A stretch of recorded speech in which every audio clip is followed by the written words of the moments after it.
Now by the chair of the House Intelligence Committee, California Congressman Adam Schiff. Congressman, thanks so much for joining us. Are you in favor of ending the congressional recess, calling the House back to Washington to deal with this crisis?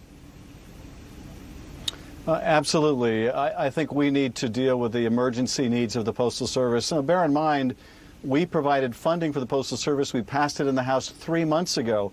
It has sat on Mitch McConnell's desk ever since, not just because the president and Republicans fear that if more Americans vote that they will lose, but also because by and large about half or more than half of the Republicans in the Senate don't want to do anything more to help the American people. They don't want to extend unemployment compensation.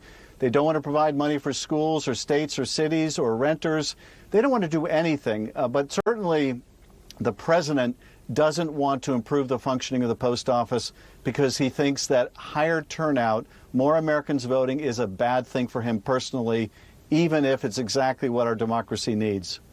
So what's the plan of action, Congressman, as far as the Postal Service, if you do return, all of you come back to Washington and deal with this? What would you want to see? A standalone piece of legislation focusing in strictly on the Postal Service right now?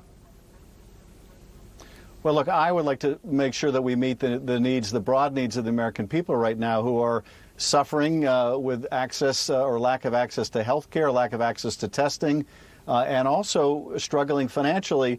But we do need to make sure that the foundational right, the right to vote upon which everything else hangs in our democracy, is unimpeded during a pandemic. And that means that we need a healthy Postal Service and we need healthy mail-in secure ballots.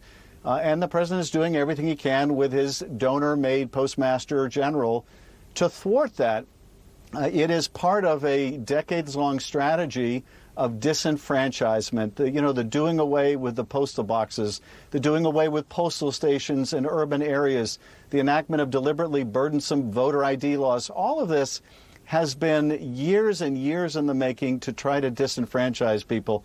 So we're not seeing something new here, but we're seeing it with just breathtaking clarity, and they're not even trying to hide it.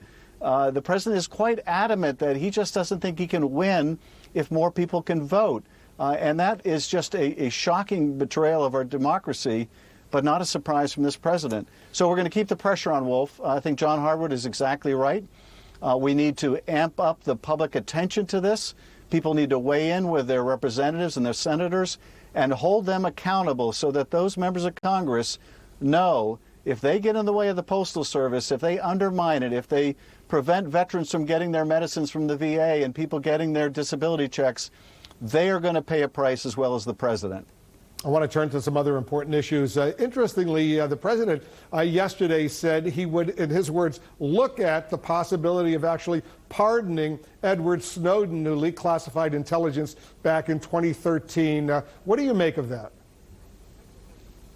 You know, Wolf, it's really interesting, and I don't know what to make of it because, of course, the president has been calling Snowden a traitor, saying that he should be executed. And now he's done this complete about-face, really inexplicably. Where is this coming from? And, I have to say it makes you wonder because we know so little of what the president discusses when he talks to Putin. And Snowden is, of course, finding his safe refuge in Putin's Russia right now. There are a lot of other things the president has said that have been inexplicable over time. Things like the Soviets went into Afghanistan to fight terror. Well, that's a Russian propaganda narrative.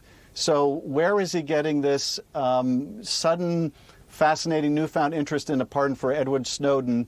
I can tell you this, one common denominator of Trump pardons, he doesn't pardon anyone unless he thinks it's in his personal self-interest. So there's probably more to the story. Well, it's interesting. Your Republican colleague, Congresswoman Liz Cheney, she just tweeted this. Let me read it to you and get your reaction. Edward Snowden is a traitor. He is responsible for the largest and most damaging release of classified information in U.S. history. He handed over U.S. secrets to Russian and Chinese intelligence, putting our troops and our nation at risk. Pardoning him would be unconscionable. She's not mincing any words at all. You agree with her? Well, I certainly agree that what he did violated the law and violated it in a very serious way. in the long list of people who should be pardoned. He would not be on my list. So it is, I think, quite inexplicable that the president has done this about face. I will say this. I think that the Russians view it as in their interest to get him out of their country. And one way to get him out of their country is for Donald Trump to give him a pardon. But I can't understand why the president of all people has this epiphany now, apparently, about Edward Snowden.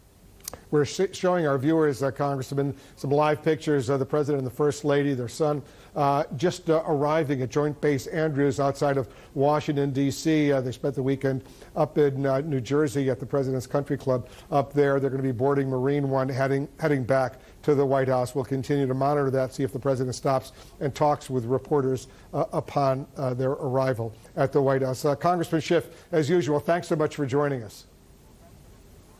Thank you, Wolf.